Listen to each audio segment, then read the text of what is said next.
fi hadal masjidi ma dumtu bihi sunnatan lillahi ta'ala. Saya niat beriktikaf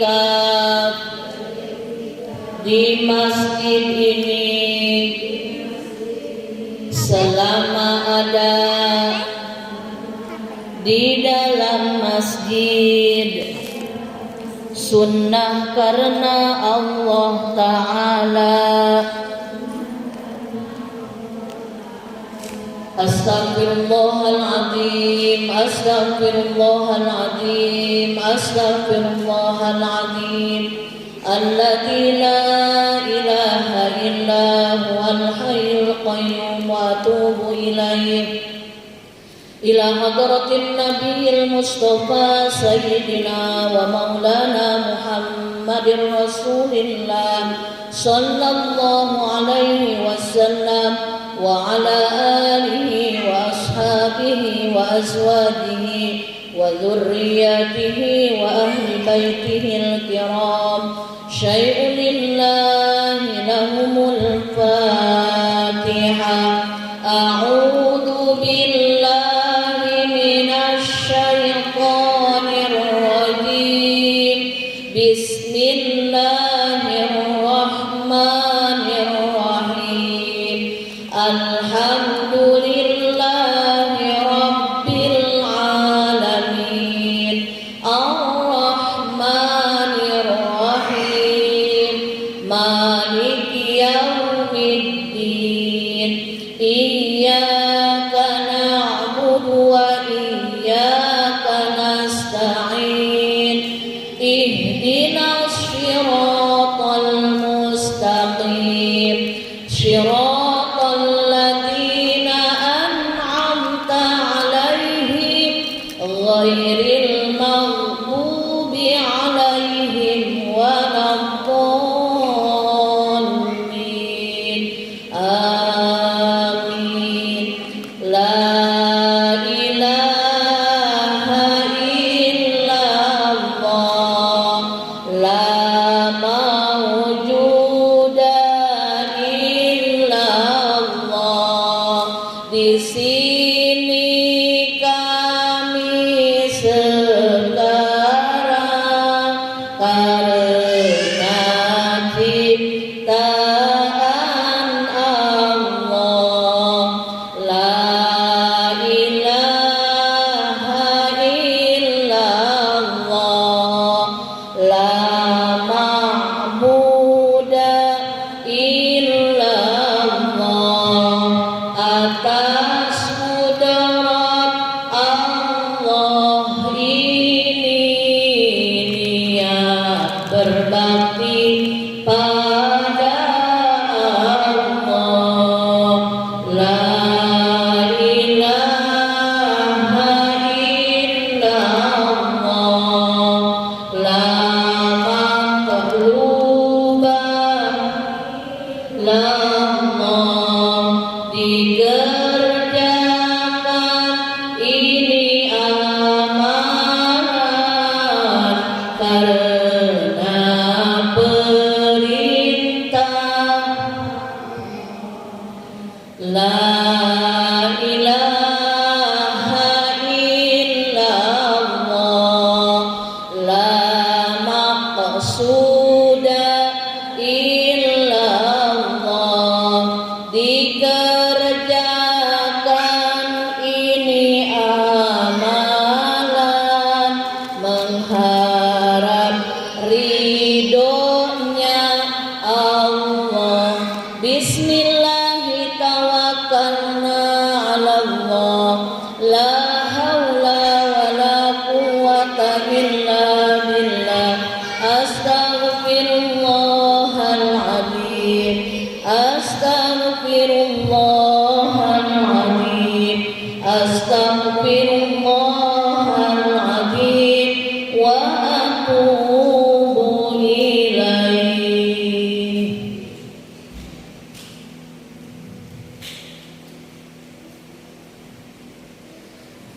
Bismillahirrahmanirrahim. Alhamdulillahirabbil alamin. Wal 'aqibatu lil muttaqin wala 'udwana illa 'alal zalimin. Allahumma shalli wa sallim wa barik ala sayyidina Muhammadin wa ala alihi wa ashabihi ajma'in, amma ba'du. Rabbi shrah li sadri wa yassir li amri wahlul 'uqdatam min lisani yafqahu qawli. Ya Fattahu ya Alim, ya Fattahu ya Alim, ya Fattahu ya Alim, iftah lana futuhal arifin, amin ya rabbal alamin.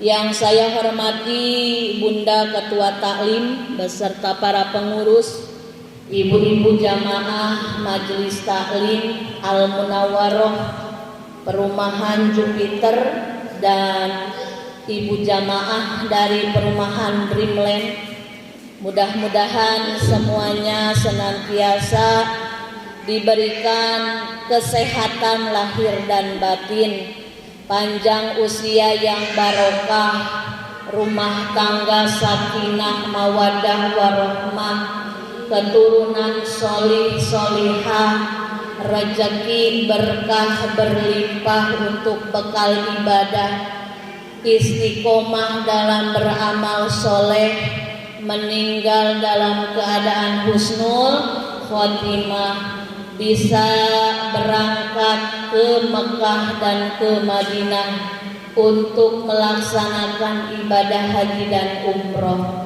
Dan semoga yang hadir di kesempatan sore hari yang berbahagia ini, setiap urusan-urusannya dimudahkan oleh Allah Subhanahu wa Ta'ala, baik urusan dunia maupun urusan akhirat. Amin ya rabbal alamin.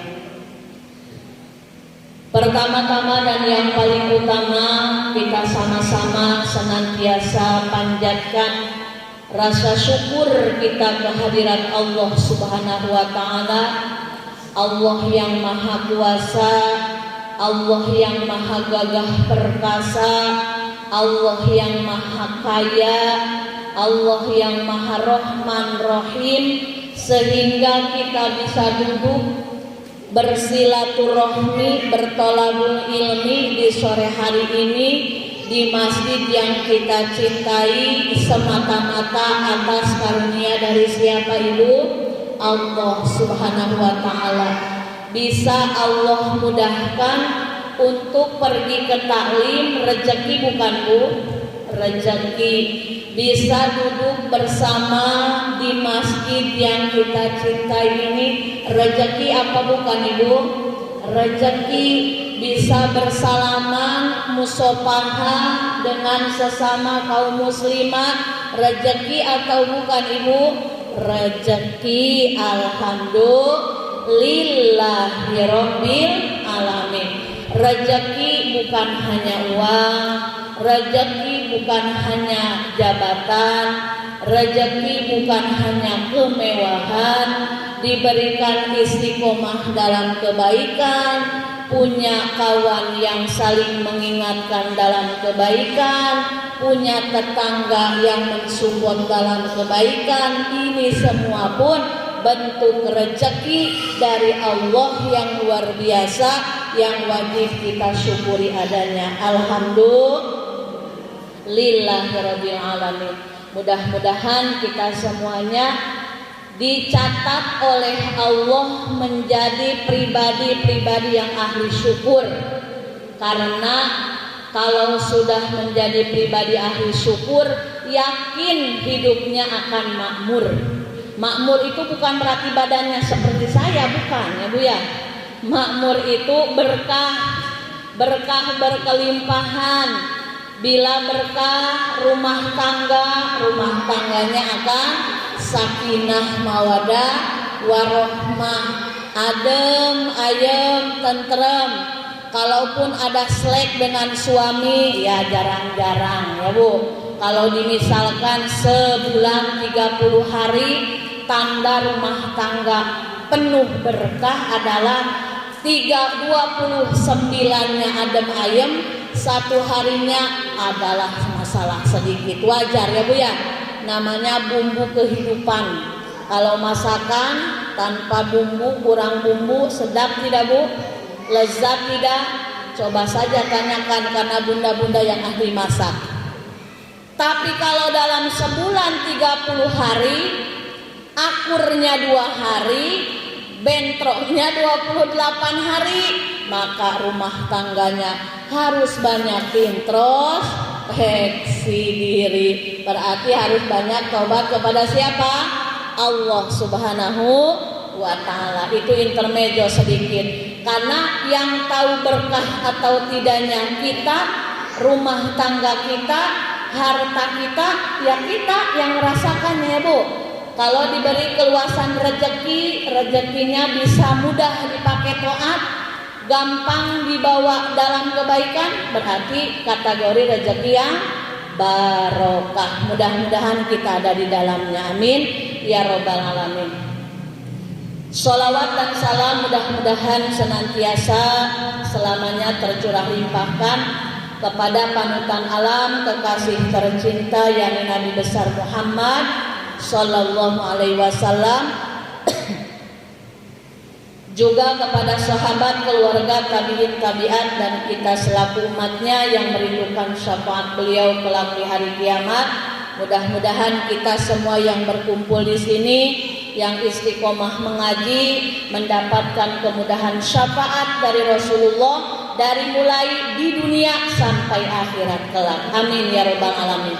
Karena bentuk syafaat itu ada syafaat udma, syafaat yang besar yang Allah berikan melewati Rasulullah nanti hanya di hari kiamat. Ada syafaat kecil mulai dari sekarang. Nanti misalnya kalau orang yang ahli sholawat mau diberikan ujian kemalangan atau hilang apa harta benda, dengan sholawat Allah bentengi jadi tidak jadi ada kemalangannya atau tidak jadi ada kehilangannya. Itu diantara syafaat dari Rasulullah Shallallahu Alaihi Wasallam. Jadi sebenarnya syafaat itu bukan hanya nanti di hari kiamat, dari sekarang pun sudah diberikan. Cuma nanti syafaat yang besar yang akan Rasulullah berikan kepada umatnya nanti di hari kiamat. Siapa yang akan mendapatkannya?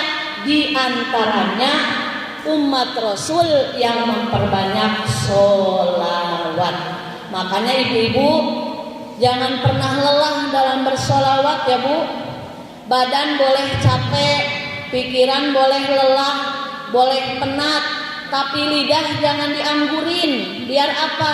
Biar hati kita tetap waras, biar mental kita tetap sehat. Jaga kewarasan mental kita, jaga kewarasan hati kita dengan sering healing. Healingnya bukan harus ke Nagoya Hill, bukan harus ke Singapura. Healing memperbanyak sholawat juga itu termasuk refreshing hati ya Bu. Apalagi kalau kita sedang tidak haid, healing yang sesungguhnya memperbanyak sujud kepada Allah Subhanahu wa ta'ala. Baiklah ibu-ibu yang dirahmati Allah Subhanahu wa ta'ala, kita lanjutkan kajian fikih wanita di sore hari ini. Bab haid sudah selesai, bab nifas pun sudah selesai, bab istihadah sudah selesai. Di hari ini akan dijelaskan masalah wanita yang sedang haid boleh tidak keramas atau boleh tidak gunting kuku. Pernah tidak ibu mendengar orang yang sedang haid tidak boleh keramas? Ada yang sudah dengar, ada yang enggak mungkin ya. Orang yang sedang haid tidak boleh gunting kuku katanya gitu. Dalam salah satu makalah disebutkan memang, tapi ini masuknya hadis dhaif yang tidak bisa dijadikan landasan hukum. Mungkin tidak jatuh ke haram, Hanya makruh ketika wanita yang sedang haid atau wanita yang sedang junub. Sudah dijelaskan ya Bu. Yang menyebabkan kita junub itu adalah sesuatu yang mewajibkan mandi besar. Ada berapa? Lupa lagi atau lupa terus ini? Udah dijelaskan. Junub yang mewajibkan mandi besar ada berapa Bu? 6. Yang pertama setelah hubungan suami istri. Ini mik dalam kan Bu? Mik dalam ya? Ketika berhubungan dengan suami istri, Ibu perlu diketahui karena ini bukan jorok atau bukan Umi Naila ngajinya kemana-mana, karena memang fikih harus dijelaskan. Berhubungan suami istri yang mewajibkan mandi besar tidak melulu sampai masuk semuanya. Jadi meskipun masuknya baru setengahnya, atau bahkan ada yang lebih hati-hati lagi menyebutkan bahkan baru nempel saja, meskipun tidak jadi masuk itu harus mandi besar. Paham Ibu? Paham, tapi jangan dibayangkan ya. Itu aja, semuanya pun sudah punya. Tapi ini karena hukum harus jelas. Nanti mentang-mentang kata Ibu, karena nggak masuk semuanya hanya 2 cm, nggak usah mandi. Pokoknya sesuatu yang sudah masuk ke dalam meskipun tidak semuanya itu wajib mandi. Kenapa? Karena ada salah satu jamaah yang nanya, Umi, saya itu tadi malam berhubungan, yang awalnya bergairah, suami pun semangat, suami malah ingat cicilan KPR belum bayar, 2 hari lagi jatuh tempo. Ini serius loh Bu, nggak ngarang. Lalu gimana? Langsung lemes. Jadi kata ibu itu, saya suruh mandilah suami saya. Pah, mandi? Enggak kan nggak sampai selesai. Nah berarti ibu kasih tahu suaminya wajib mandi meskipun baru setengahnya, nggak sampai keluar atau baru setengah jalan. Kalau sudah masuk boro-boro semua setengahnya pun harus mandi besar. Itu satu yang mewajibkan mandi besar, junub alias junub. Yang kedua, keluar air mani. Keluar air mani baik dengan secara normal atau tidak normal. Secara normal ya mungkin dengan mimpi basah atau berhubungan suami istri. Kalau yang tidak normal, ibu nonton film Sahrukan ternyata ke bawah mimpi, nah maka itu pun tetap wajib mandi besar. Yang ketiga, selesai haid, bersih haid wajib mandi. Berarti kalau ada wanita yang sudah bersih haid belum mandi, dia dalam keadaan junub. Yang keempat, melahirkan, baik melahirkan di sesar atau keguguran atau normal, maka itu selesai melahirkannya wajib mandi, namanya darah wiladah. Selanjutnya nifas, yang kelima yang mewajibkan mandi besar adalah nifas. Nifas itu darah yang keluar setelah bayi keluar. Selesai darah bersih maka wajib mandi. Berarti orang nifas itu termasuk junub. Yang terakhir nomor 6, orang yang meninggal. Jadi orang yang meninggal sebelum dimandikan itu termasuk junub. 6 ini wajib mandi. Nah ibu hafalkan ya. Nanti siapa tahu ibu dapat door prize iPhone Pro Max. Nah yang harganya 24 juta. Oh Minaila tahu dari YouTube. Itu junub. Nah ibu-ibu yang dirahmati Allah Subhanahu Wa Taala, ada yang menyebutkan wanita haid atau orang yang sedang junub tidak boleh potong kuku atau tidak boleh keramas. Sebenarnya itu bagaimana? Boleh saja kalau keadaannya darurat. Contoh, biasanya haid tanggal 15. Jadi kata ibu di tanggal 10 nih, kuku sudah panjang, tapi kata ibu nanti potong kukunya menjelang mau haid tanggal 14-an lah. Karena memang tiap bulan pun haidnya suka tanggal 15. Atau ibu belum keramas, karena kata ibu nanti mendekati haid aja keramasnya biar seger. Ternyata keluar darah haidnya itu di luar prediksi, alias agak cepat. Yang biasanya tanggal 15, tanggal 11 sudah haid. Maka kalau memang darurat, tidak dipotong kukunya mengakibatkan madarat ke orang lain, apalagi ibu suka latah, kalau marah ke anak maunya nyakar, nah maka itu mah langsung dipotong aja meskipun dalam keadaan haid, ya Bu.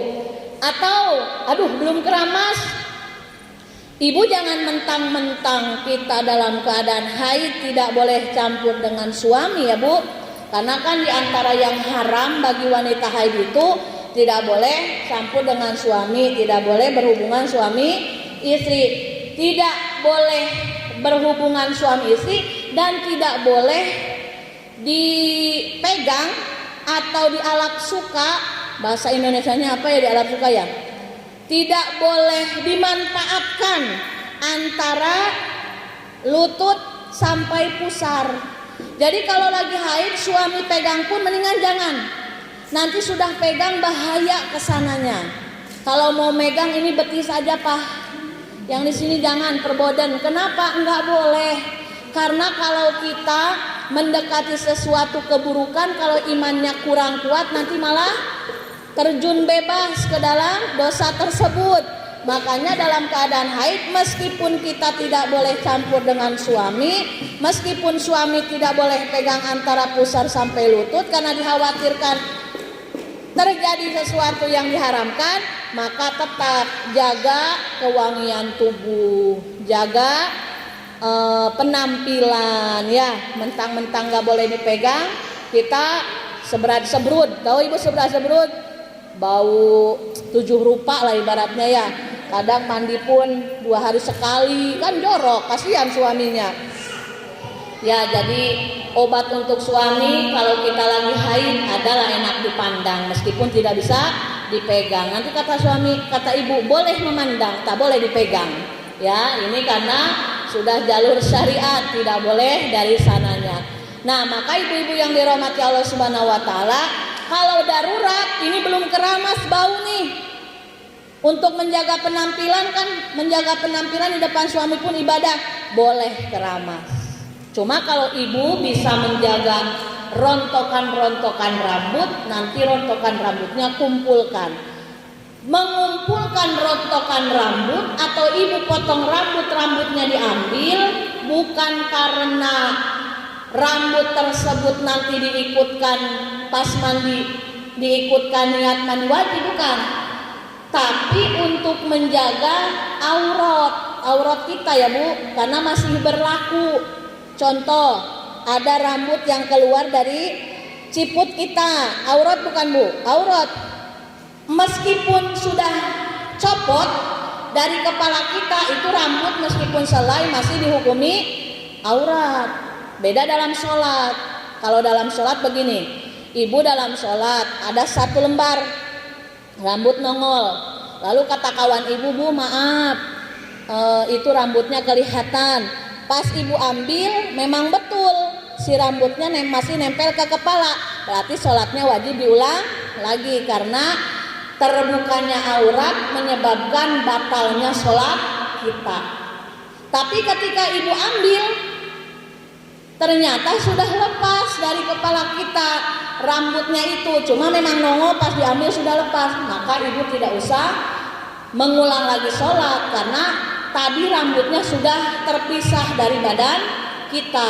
Tapi tetap hukum orang lain yang bukan mahram melihat rambut sehelai kita itu masih tetap aurat. Makanya kalau ibu-ibu kita dulu, nenek-nenek, orang tua saking menjaga auratnya, kalau habis nyisir ada rontokan-rontokan ya Bu ya.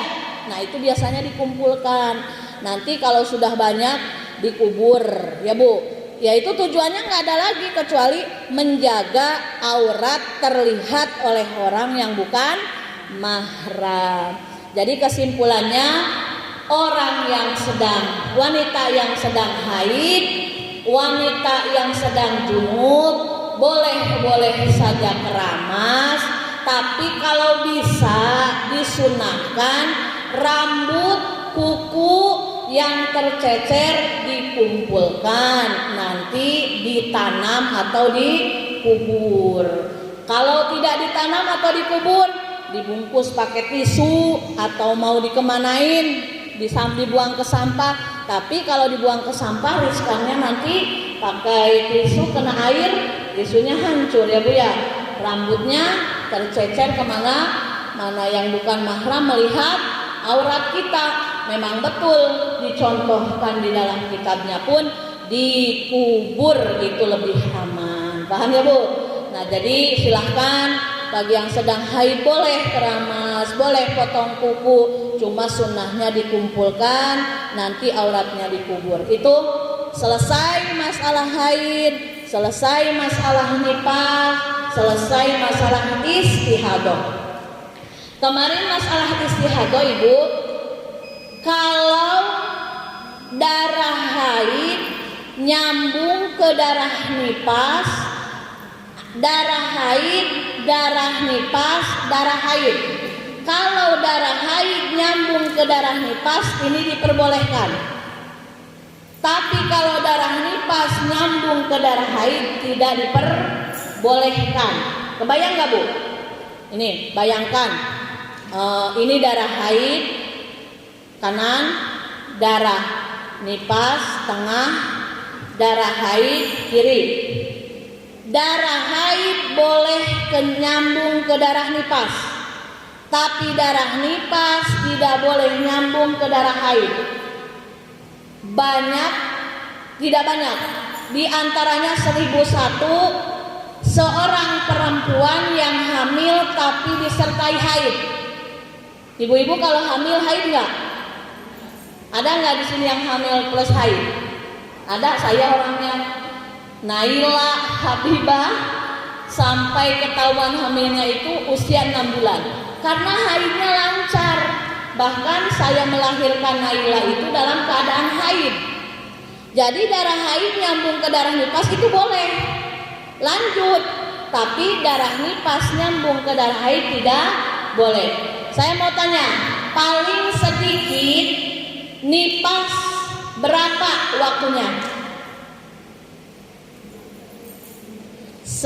Seketika ya Bu ya. Seketika melahirkan, seketika langsung bersih. Sebagaimana Siti Fatimah Az-Zahra putri baginda Rasulullah SAW semasa hidupnya tidak pernah haid. Ketika melahirkan Sayyidina Hasan Husain di waktu maghrib, beliau masih sempat sholat maghrib. Coba bayangkan. Karena beliau melahirkan Sayyidina Hasan Husain maghrib, langsung bisa mandi besar karena tidak disusul dengan nifas, lalu bisa sholat maghrib. Padahal dari maghrib ke isya panjang nggak Bu? Pendek kan?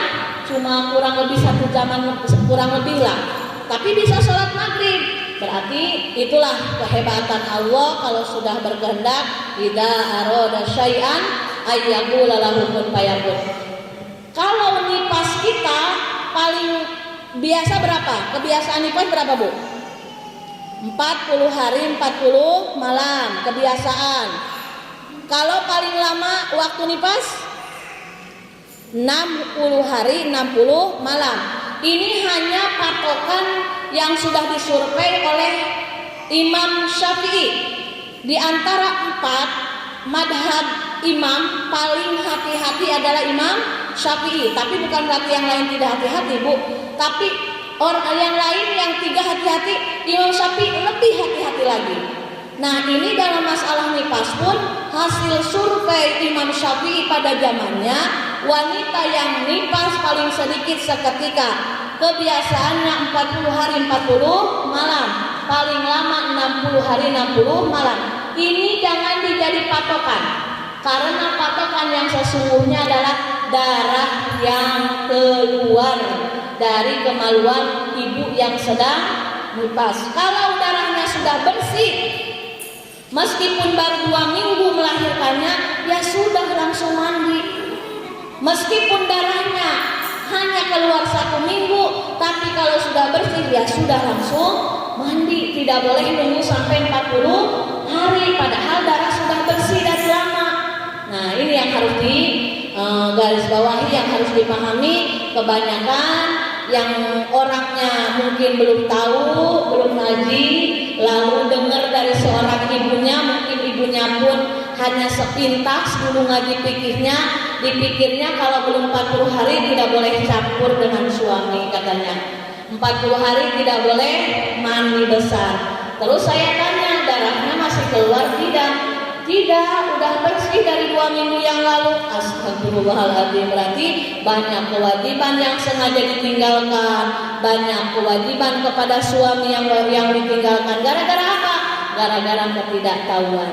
Nah, kalau nipas 60 hari 60 malam terus nyambung, di hari ke-61 masih keluar darah, maka disebutnya darah istihadah. Karena tidak boleh nyambung antara darah nifas dan ada haid, tapi harus dipisah oleh waktu meskipun hanya 1 hari.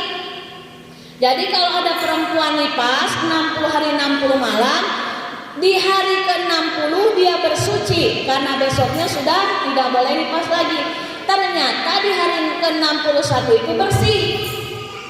Di hari ke-62 keluar lagi darah. Nah, di hari ke-62 itu dinamakan darah haid. Paham tidak, Bu? Ya, haid ke nifas boleh nyambung, nifas ke haid tidak boleh nyambung. Harus ada jeda meskipun hanya suci 1 hari. Sama halnya dengan haid ke air darah wiladah. Darah wiladah itu darah detik-detik mau melahirkan, air ketuban biasanya Bu ya. Nah, kalau air ketubannya sudah bercampur darah, maka itu sudah dihukumi darah nifas. Jadi kalau ada wanita haid langsung disambung ke air ketubannya pecah lalu sudah bercampur lendir darah, maka sudah tidak boleh sholat lagi. Kecuali kalau memang air ketubannya tidak disertai dengan darah, maka tetap berlaku wajib sholat semampunya. Karena orang yang sedang kontraksi itu ya Bu ya, aduh pokoknya udahlah semuanya merasakan. Konsentrasi sudah buyar, yang penting bagaimana ini yang di dalam keluar. Nah, ketika sudah demikian, maka kalau dirasa masih ingat, masih bisa sekuat mungkin dia sholat sambil duduk, atau tidak bisa sama sekali karena ketubannya ini, maka boleh sholatnya lihurmatil waktu, untuk menghormat waktu.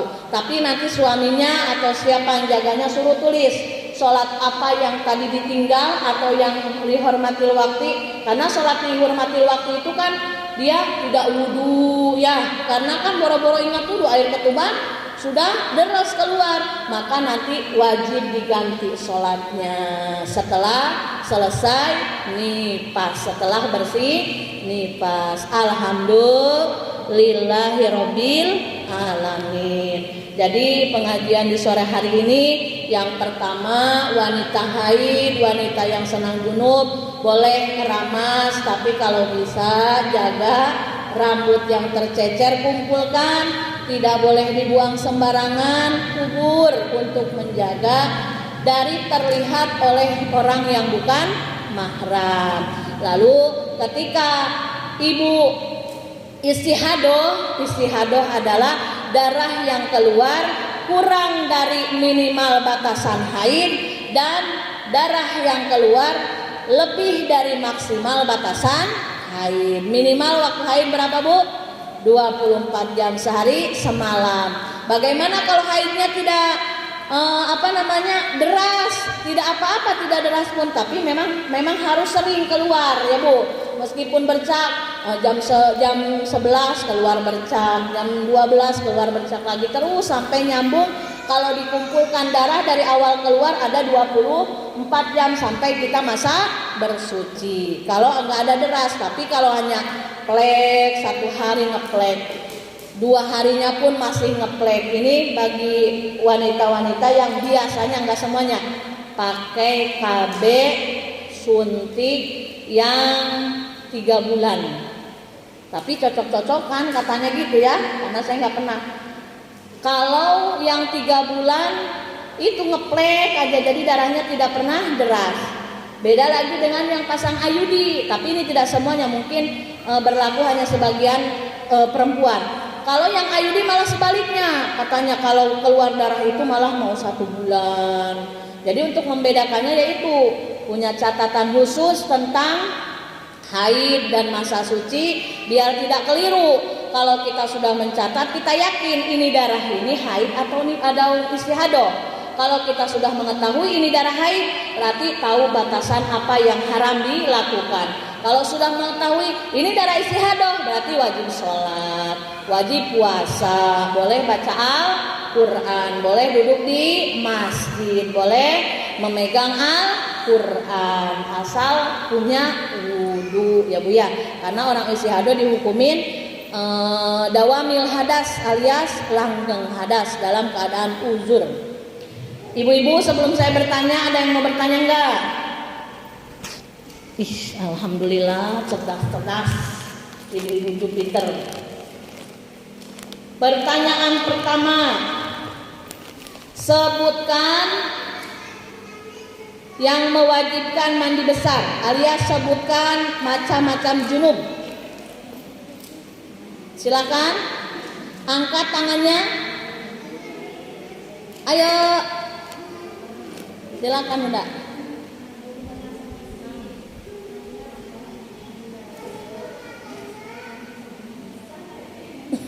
Keluar air mani. Keluar air mani. Nifas. Iya, betul. Alhamdulillah. Sini Bu. Ambil, pilih. Pilih 1 di antara 3. Ini kayaknya buat lebaran ini. Iya, barokallah Ibu. 2 lagi Ibu, semangat. Baca niat mandi besar. Tuh, gempil. Ayo Ibu, kan sering mandi besar, masa nggak hafal? Ayo Ibu. Akbari.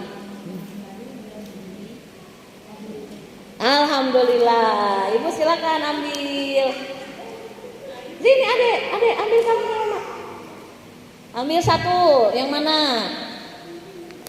Iya, sama-sama kita baca nawaitul gusla lirofil hadasil akbari pardo lillahi ta'ala. Sebenarnya tidak disebutkan macam junubnya pun tidak apa-apa. Mau disebutkan boleh, mau tidak pun tidak apa-apa. Yang penting niatnya menghilangkan hadas besar pardu. Nah itu sebut pardunya. Karena kalau pardunya tidak disebut nanti jatuhnya jadi mandi biasa, jadi mandi mutlak. Terakhir, doa ketika mau berhubungan. Ayo Ibu, jangan main gabres aja Ibu, harus ada doanya. Ayo jangan malu-malu. Ayo teteh Dreamland, ayo teteh Dreamland, hafal itu.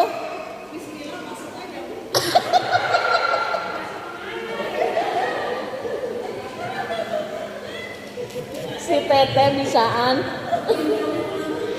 Masuk ke mana iya teh? Masuk aja.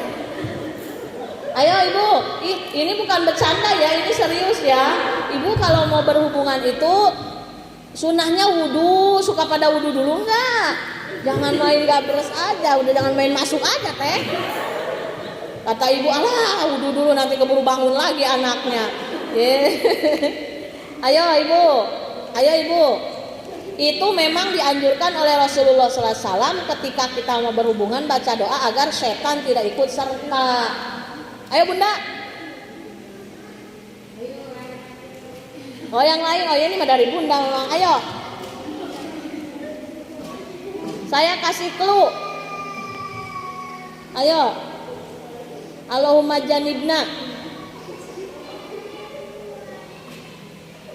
Aduh pada malu-malu. Ya udah ganti doa rojab. Siapa yang hafal doa rojab? Ayo ibu-ibu.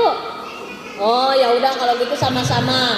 Allahumma barik lana fi Rajab wa Sya'bana wa ballighna Ramadana ighfir lana dzunubana.